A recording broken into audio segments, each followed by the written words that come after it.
Hello, gorgeous friends.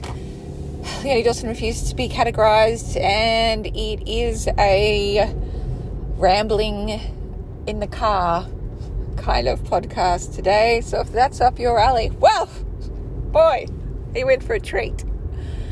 Hello, my friends. It is some day in the week. Who knows? I never know what the day or the date is, but somehow I managed to fly through by the seat of my pants. We have finished, well, we're just still in the process of launching the 2021 Goal Getter books that you can find at goalgetterbooks.com, and there's like 5 products this year. And what always surprises me, right, is that like the life workbook that everyone uses to plan their life, it always sells like at least double the amount of books than the business workbook, which always fascinates me. And it completely makes sense because not everyone's got a business. And, you know, the life workbook is always such a great gift to give to friends as well. But it's always completely fascinating. And the new kind of weekly planner and daily to-do list planner, they're selling like great guns. So it's fascinating. It's totally fascinating to bring back the new product range. I think as well I've realized like, I was actually like really in that creative cave, and I really wasn't able to think about doing much else except for creating those products and birthing them into the world, because it's only sort of just now that my brain's starting to come back online and I can start creating in other ways now as well. So that's always fascinating to me. What else? I've been dealing with some stuff with one of my parents having some health challenges, and spending a lot of time on the phone to different hospitals and specialists and stuff like that, and everything seems to be okay for the moment. It's just fucking full on and so tricky dealing with having little kids and looking after them and managing, you know, kind of more complex health situations for your parents as well. Like, holy shit, no wonder we get called the sandwich generation. Fuck. In happy news, my prolapsed disc, where I injured my back quite badly this year, seems to be pretty much healed. I'm just on my way to an osteo appointment, and I haven't had one in like a month. I've been able to survive that. So survived without for a month. So that's an awesome sign, and it's really nice to be recovering and to be able to walk really easily now. It's a real blessing. Oh, Fast 800, if those of you who are interested in an update on that part. So I'm like 3 weeks in now, and I'm no longer following it as super strictly. So, I mean, I talked before about I had a huge allergic reaction, which could have been caused by the change in diet, and was in hospital with eyes that couldn't fucking open because I was so swollen.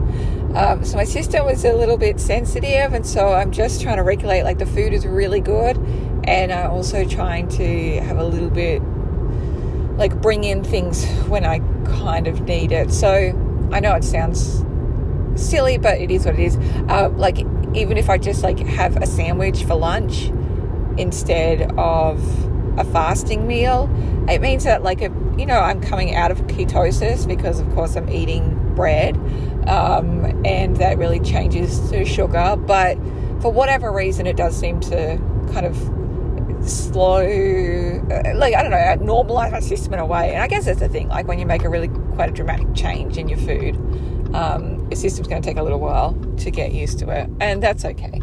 I'm also like, I've had to like really rely on my husband to be my emotional support animal, because it's totally triggering me in a lot of ways, and I feel like a teenager inside, because there's like some part of me that's like, don't fucking tell me what I can't eat. I'll eat whatever the fuck I want, however much I want. So there's like, I'm really dealing with like my inner teenager who is in real resistance about changing the way that we eat. And it's fucking hard. Like, it's really hard to work through those kinds of feelings. And you know that show, like, Biggest Loser, at some point, like, they're going to have a breakdown. And so that was me, like, a few days ago, having a cry at the park to my husband, like, this is me having my breakdown just like on Biggest Loser. And he's so great. Like, I feel very lucky to have him, because honestly, like, he is such a great coach for me in a lot of ways, and in, like, for creativity, for life, for all kinds of things. I'm very grateful.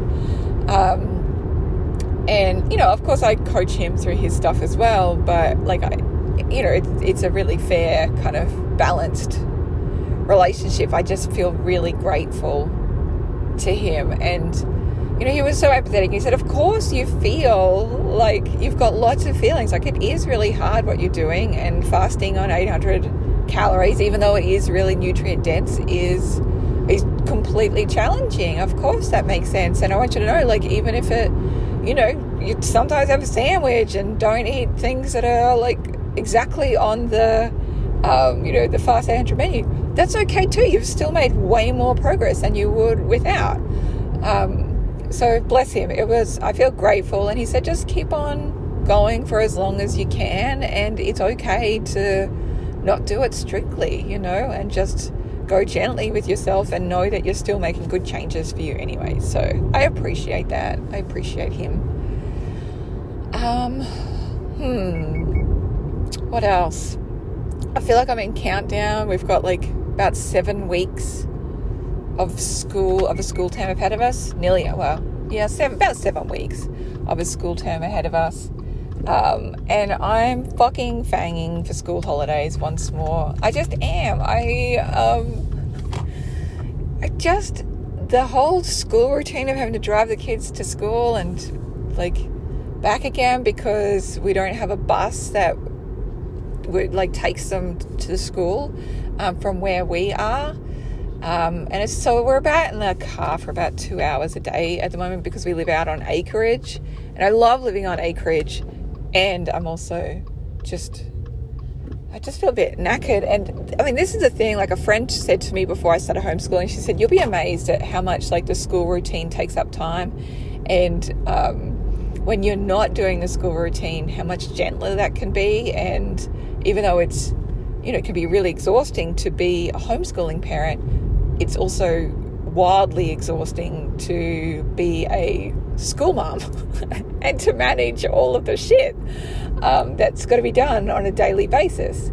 And I think that holds pretty true. Like, it is intense being a school parent. It really is. And, like, keeping up with all the emails and knowing what they're doing and where they're going and whether you're comfortable with certain things happening or not.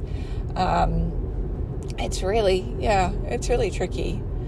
So I don't know, I just had this yearning inside me. We've been here for 2 years. And so I have complete itchy feet. I'm like, I just want to go somewhere. I just want to travel. And, like, we don't really have any plans at this stage to move anywhere. But I do want to, like, just travel and see new land and, I don't know, have the kids home with us and go have adventures together, because I fucking love that shit.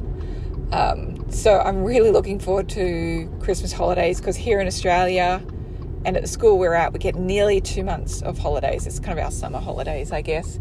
And I'm just really into it, especially this year. This year is just a fucking weird year.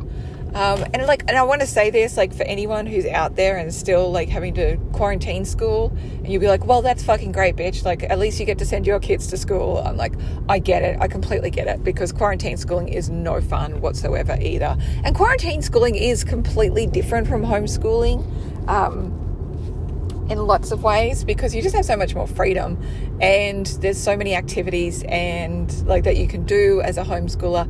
And, like, having to do online schooling through your school is not the same as, like, homeschooling, where you get to create your own curriculum and follow your kids' interests and all that kind of stuff. Anyway, that's my mini rant about that. So if you're in quarantine still, I just want you to know I'm sorry for bitching about normal life outside of quarantine. I get it. Like, I get you're doing the hard yards, and yeah, I feel you, boo. I feel you. And this is the thing, right? We're all kind of like little different facets of the same diamond, and all having different experiences, and it's really challenging. One of my friends who's in Melbourne said that she finds it really challenging somebody bitched about getting a bad haircut, and she's like, bitch, at least you got to have a haircut. We can only dream of such things. It made me laugh, and it's so true. Like, when you're in quarantine, like, you just are banging for any kind of normality, and everything outside in the real world feels wildly luxurious. Completely get it, completely understand. So please ignore my very privileged rantings about real life, right? Oh, my word. I've already got my spreadsheet out planning Christmas. Da-da-da-da.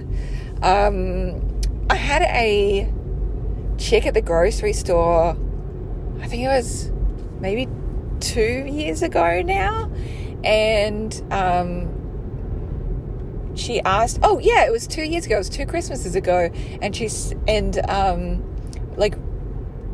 I went through her counter, and it would have been like the beginning of December, and she's like, are you ready for Christmas? And I'm like, why would I be ready for Christmas? There's still weeks to go.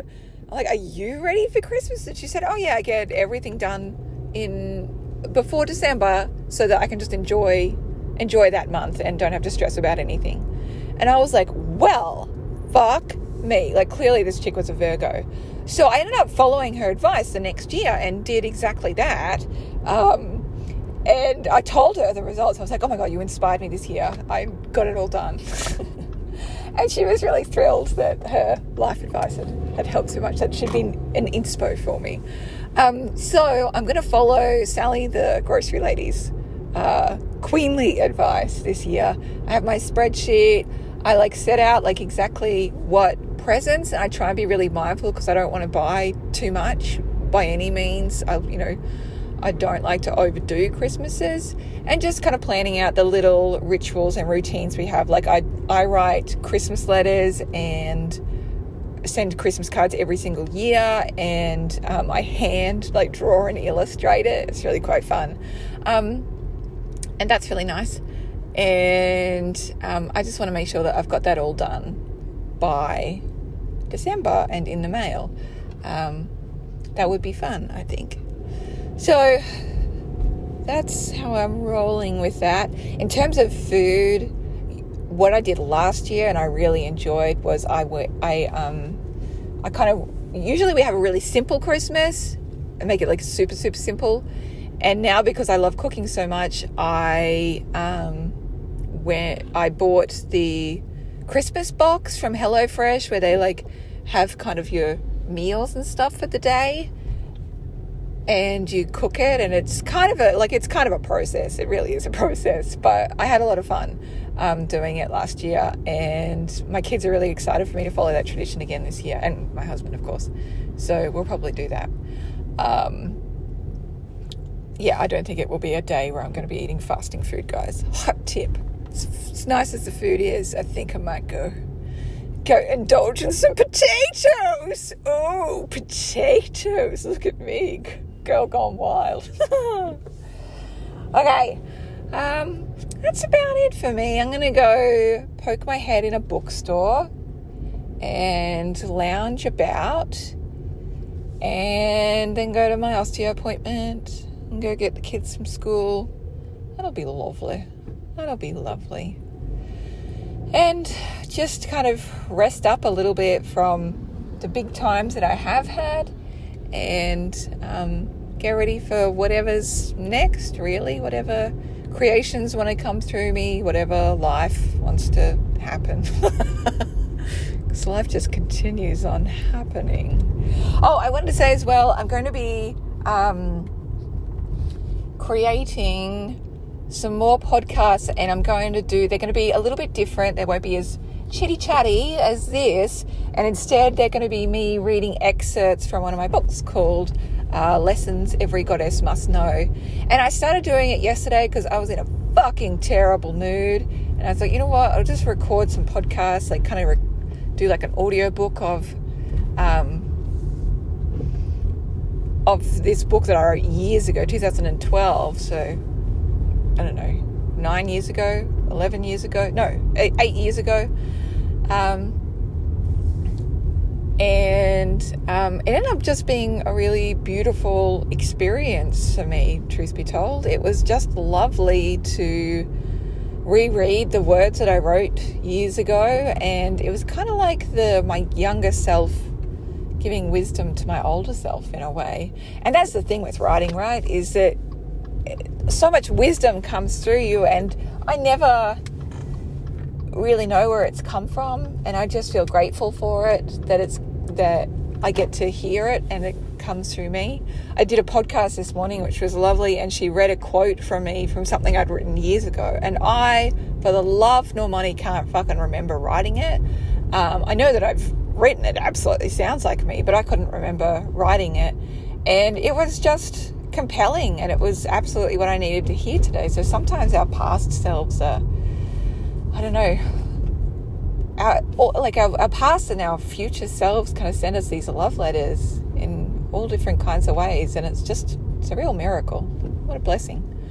Anyway, so there will be podcasts coming as well that there'll be a mix-up of chatty podcasts, and there'll be podcasts where I'm reading you some scrumptious parts of books as well. Because like, as it says on the cover, guys, Leonie Dawson refuses to be categorized, and I'll do whatever the fuck I want. All right, guys, I'm going to go bookstore it. I love you. I hope you are having a magnificent day, and may you continue to shine your magnificence resplendently. Yes. Resplendently. Yes.